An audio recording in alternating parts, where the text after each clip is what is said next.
अब जो कृषि भौतिकी का यह चैप्टर 3 है, जिस चैप्टर का नाम है सदिश राशि बलों का संयोजन और वियोजन। ठीक है, तो उसके जो आंकिक सवाल हैं उनको हल करेंगे। तो यहाँ पर जो पहला सवाल है, कह रहा है कि 6 न्यूटन, एन का मतलब है न्यूटन, ठीक है, 6 न्यूटन तथा 8 न्यूटन के दो बल किसी बिंदु पर एक दूसरे से थीटा कोण बनाते हुए कार्य कर रहे हैं। इनका परिणामी बल ज्ञात कीजिए, जबकि थीटा का मान 0 डिग्री, 60 डिग्री, 90 डिग्री और 180 डिग्री हो। ठीक है, इन डिग्रियों पर हमें परिणामी बल ज्ञात करना है। तो परिणामी बल ज्ञात करने के लिए हमें परिणामी बल का सूत्र पता होना चाहिए। तो परिणामी बल का जो सूत्र होता है R बराबर, मतलब परिणामी बल को हम R से प्रदर्शित करते हैं। तो R बराबर क्या होता है, P स्क्वायर प्लस का Q स्क्वायर प्लस का 2PQ कॉस थीटा। ठीक है, यह फार्मूला होता है। थीटा की जगह यहाँ अल्फा भी रख सकते हैं। ठीक है, चूंकि यहाँ थीटा दिया है इसलिए यहाँ पर हम थीटा ही रखेंगे। तो यह है परिणामी बल का सूत्र। तो परिणामी बल ज्ञात करने के लिए हमारे पास P होना चाहिए और Q होना चाहिए और थीटा होना चाहिए। तो थीटा तो हमारे पास दिए हुए हैं, अब हमें P और Q पता करना है। ठीक है, तो यहाँ पर जो P और Q हैं ये बल ही हैं। तो यहाँ पर जो 6 न्यूटन है यह P है और जो 8 न्यूटन है यह Q है। ठीक है, तो यहाँ पर पहले लिख लें। तो यहाँ पर लिख लें कि यहाँ P बराबर 6 न्यूटन है और Q बराबर 8 न्यूटन है। ठीक है, तो पहला सवाल करेंगे 0 डिग्री वाला। तो यहाँ पर पहला नंबर डाल दें और लिखें कि जब थीटा बराबर 0 डिग्री, ठीक है, तब परिणामी बल R बराबर under root P square plus Q square plus 2PQ cos theta. R बराबर इस सूत्र से, ठीक है, इस सूत्र से हम परिणामी बल ज्ञात करेंगे। तो क्या हो जाएगा, R बराबर, यहाँ पर अब मान रख दें P और Q के और थीटा का। तो P का मान है 6, तो 6 का स्क्वायर प्लस Q 8 है तो 8 का स्क्वायर प्लस 2, P का मान है 6 तो गुणे 6 और Q 8 है तो गुणे 8। ठीक है, और कॉस थीटा, और थीटा की जगह पर हमें 0 डिग्री रखना है। ठीक है, अब इसे जब हम हल करेंगे तो क्या हो जाएगा, 6 का जब वर्ग करेंगे तो 6 छाक 36, 8 का वर्ग करेंगे तो 8 अठाई 64 प्लस 2 छंग 12, 12 अट्ठी 96। अब यहाँ पर हमें कोस 0 अंश का मान रख देना होगा। तो कोस 0 अंश का मान कितना होता है, 1 होता है। ठीक है, तो यहाँ पर हम गुणे में 1 लिख देंगे। अब जब इसे हम हल करेंगे तो कितना आ जाएगा, 36 और 64 हो जाएगा 100, और 100 में हमें 96 कम 96 जोड़ना होगा। तो 100 में जब 96 जोड़ेंगे तो यह आ जाएगा 196, और 196 का हमें वर्गमूल ज्ञात करना होगा। तो जब हम 196 का वर्गमूल ज्ञात करेंगे तो यह आ जाएगा 14। तो यहाँ पर लिख दें बराबर 14।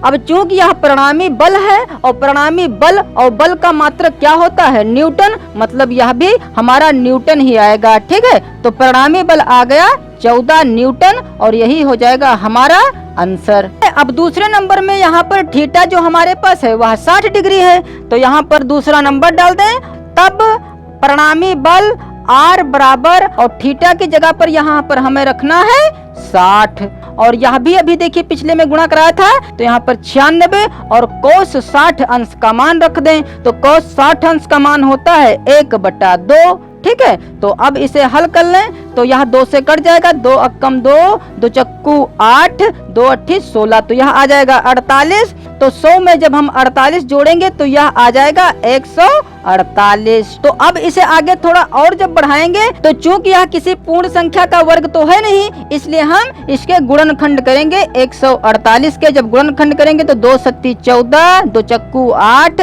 मतलब इसे हम इस प्रकार से लिख सकते हैं, अंडर रूट 2 गुणे 2 गुणे 37। ठीक है, तो रूट से वह चीज बाहर निकलती है जिस गुणनखंड के अंदर जोड़े बन सके। तो यहाँ पर 2 का जोड़ा बन गया 1, इसलिए 2 को हम बाहर निकाल लेंगे, लेकिन 37 का जोड़ा नहीं बन पाया है, इसलिए 37 अंडर रूट के अंदर ही रहेगा। ठीक है, तो यह हमारा आ जाएगा परिणामी बल R बराबर 2 अंडर रूट 37 न्यूटन। अब तीसरा सवाल करेंगे, जब थीटा हमारे पास 90 डिग्री है, ठीक है, तो देखिए फिर उतना ही हमें करना पड़ेगा, सिर्फ यहाँ पर यह इसका मान बदल जाएगा, ठीक है। तो इतना हम हटाए दे रहे हैं यहाँ से, और यहाँ पर नंबर चेंज कर दें, तीसरा नंबर, और इस 60 की जगह पर 90, तो यहाँ पर भी इस 60 की जगह पर 90 रख देंगे, और फिर यह तो आ जाएगा 100 प्लस 96 गुणा, अब कोस 90 अंश का मान हमें रखना है, तो कोस 90 अंश का मान होता है 0। देखिए इनके मान तो आपको पता ही होगा, गणित में तो सीख ही चुके होंगे कि किसका मान कितना होता है। तो हमारे पास क्या बचेगा, देखिए 100 √100, और जब हम 96 की गुणा 0 में कराएंगे तो यह 0 आ जाएगा, मतलब यहाँ पर सिर्फ रह जाएगा 100, और जब 100 का हम वर्गमूल करेंगे तो कितना आ जाएगा, 10, ठीक है। तो यहाँ पर लिख दें 10 न्यूटन, और यही हो जाएगा हमारा आंसर। अब जब चौथा सवाल करेंगे तो चौथे सवाल में जो थीटा है वह है 180, तो यहाँ पर हम थीटा की जगह लिख दें 180, और यह सवाल बदल दें, सवाल नंबर हो जाएगा चौथा। और अब यहाँ पर थीटा की जगह पर हमें लिखना होगा 180, और इसे हटा दें, तो यह तो आ गया 96 गुणा कोस 180 अंश। तो कोस 180 अंश का मान कितना होगा, जितना कि कोस 0 अंश का मान होता है उतना ही कोस 180 अंश का भी मान होगा। फर्क सिर्फ इतना रहेगा कि वहाँ 180 अंश का मान माइनस में हो जाएगा, ठीक है, मतलब इसका मान आ जाएगा माइनस का 1। क्यों, क्योंकि कोस 0 अंश का मान होता है 1, इसलिए कोस 180 अंश का मान माइनस का 1, ठीक है। तो जब इसे हम हल करेंगे तो क्या हो जाएगा, √100, और फिर जब 96 की गुणा 1 में कराएंगे तो 96 कम 96, वो भी माइनस का, तो जब 100 में से 96 घटाएंगे तो रह जाएगा 4, और √4 का मान कितना होता है, 2, क्योंकि 2 दूनी 4, तो यह भी एक हमारा आंसर आ गया जो कि न्यूटन में आएगा। अब दूसरे सवाल में देखिए, कह रहा है कि 45 न्यूटन तथा 72 न्यूटन के दो बल एक केंद्र पर लगे हैं, मतलब हमारे पास P दिया है, तो P हमारे पास यहाँ पर कितना दिया है, 45 न्यूटन, और Q भी दिया है हमारे पास कितना, 72 न्यूटन, और कह रहा है कि यदि उनके बीच कोण 60 अंश हो, मतलब थीटा जो हमारे पास है वह है 60 अंश, तो उनके परिणामी बल का मान ज्ञात कीजिए। मतलब इसमें भी हमें R ही फाइंड करना है, तो R बराबर क्या हो जाएगा, √P² + Q² + 2PQ cos theta, ठीक है। तो यहाँ पर 45 का स्क्वायर हो जाएगा प्लस 72 का स्क्वायर हो जाएगा, और प्लस 2 गुणा 45 गुणा 72 और गुणा cos थीटा, और थीटा की जगह पर 60 यहाँ पर रख दें। अब देखिए 45 का हमें वर्ग करना है और 72 का वर्ग करना है, तो 45 को जब 45 से गुणा कराएंगे तो यह आ जाएगा 2025।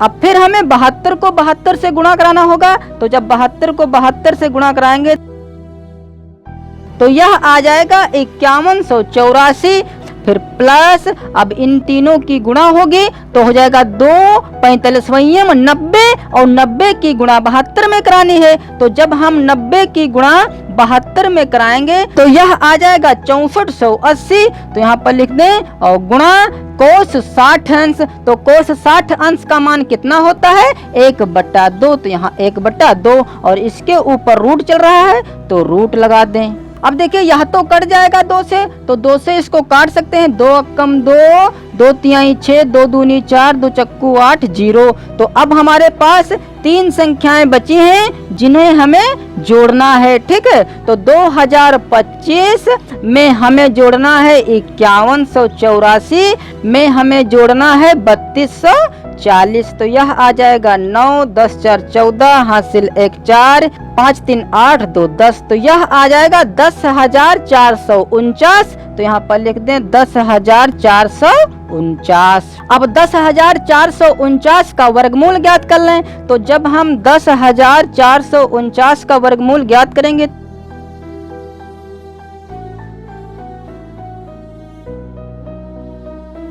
तो यह आ जाएगा 102.22, तो यहाँ पर लिख दें बराबर 102.22। अब चूंकि यह परिणामी बल R है, इसलिए इसका मात्रक क्या आएगा? न्यूटन। यह मात्रक नहीं छोड़ेंगे, मात्रक जरूर लिखेंगे, ठीक है। तो यही हो जाएगा हमारा आंसर। तो अब तीसरे सवाल में कह रहा है कि एक बिंदु पर 10 न्यूटन का बल क्षैतिज से 30 डिग्री के कोण पर लगा है। बल के क्षैतिज एवं ऊर्ध्व अवयव क्या होंगे? तो हम जानते हैं कि यह होता है क्षैतिज, ठीक है, और यह होता है ऊर्ध्व, ठीक है। मतलब यह होता है ऊर्ध्वाधर और यह होता है क्षैतिज और यह होता है x और यह होता है y, ठीक है। तो यहाँ जो बल लग रहा है वह 30 डिग्री के कोण पर लग रहा है क्षैतिज से। तो मान लेते हैं कि यहाँ पर बल जो हमारा है वह यहाँ पर 10 न्यूटन का लग रहा है और यह है 30 डिग्री।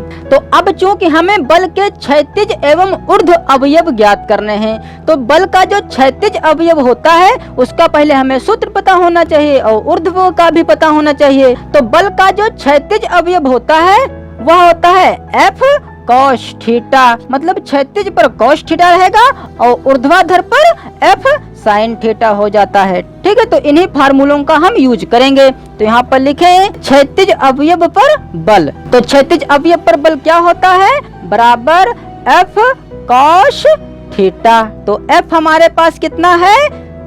तो F हमारे पास कितना है? 10 न्यूटन। तो 10 गुणा cos और थीटा हमारे पास है 30 डिग्री, ठीक है।